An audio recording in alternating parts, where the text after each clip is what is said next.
The relatives stood up, leaving their presents where they lay on tables and sofas, and followed Kinzo out of the parlor.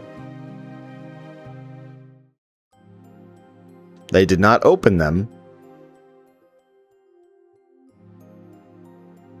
I feel like you should open a gift as soon as you receive it. Unless like you're exchanging gifts, then you should like wait till you both give in person, but then you should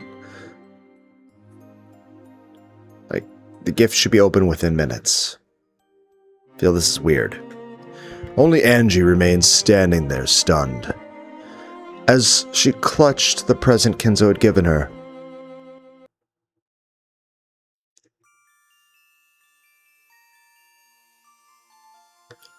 Goda's lunches had never betrayed expectations before.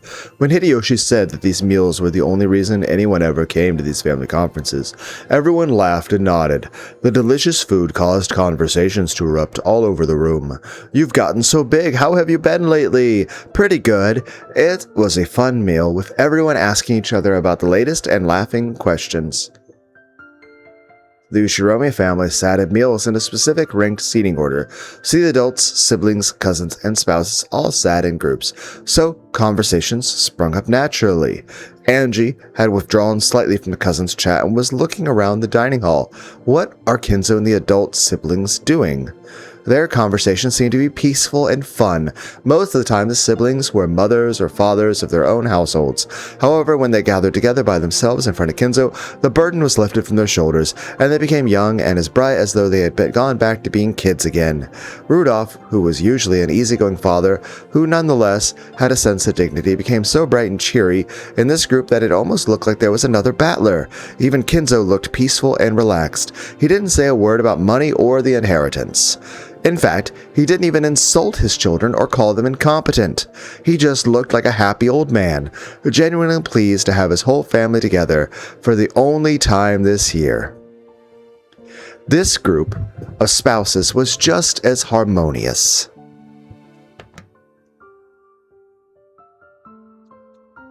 The mothers kept bringing up problems with education and household matters, as well as family health issues. Hideyoshi and Nanjo happily joined in on their conversation.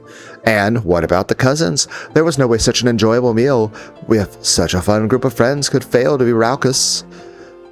Maria was in her element, showing off her knowledge of Halloween trivia. George and Jessica would nod in understanding, but Battler would say something stupid and Maria would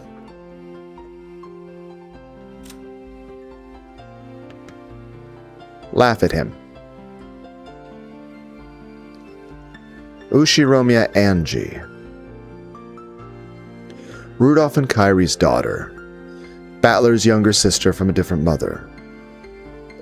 She gets sick easily, but she managed to get better just in time to attend this year's family conference. She's so happy this year, surrounded by her beloved family and relatives.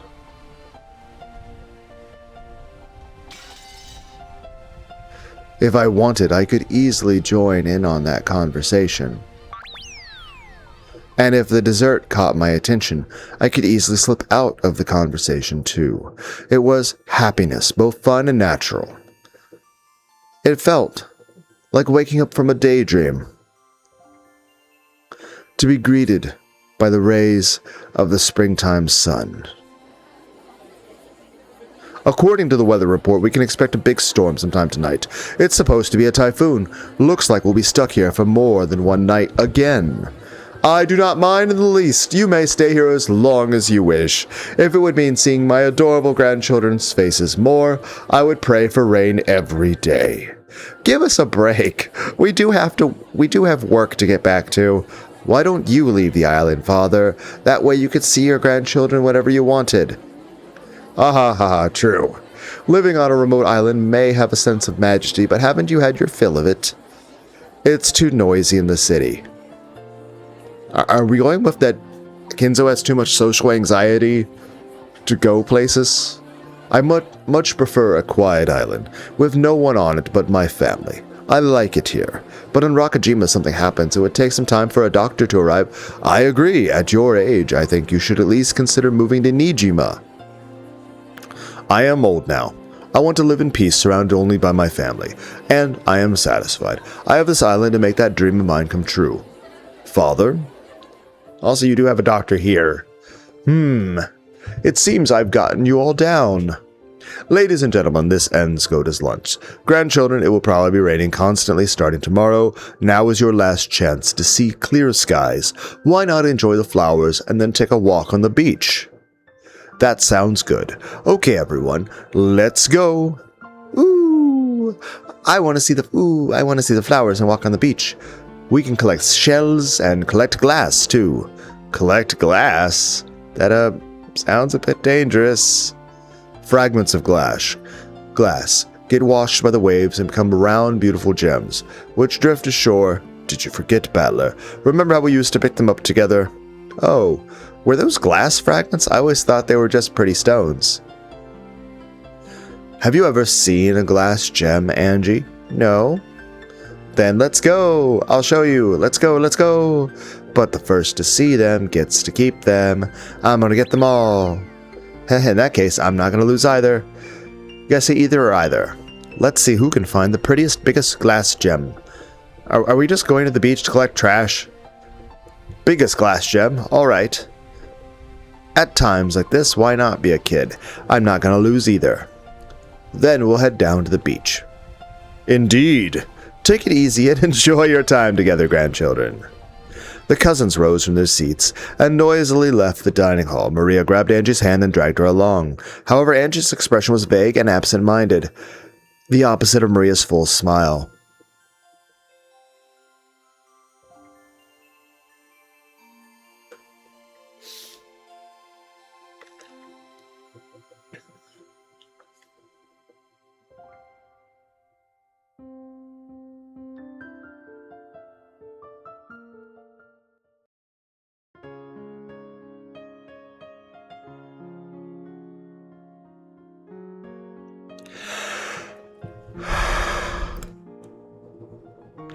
The cousins walked along the beach, playing in all kinds of ways.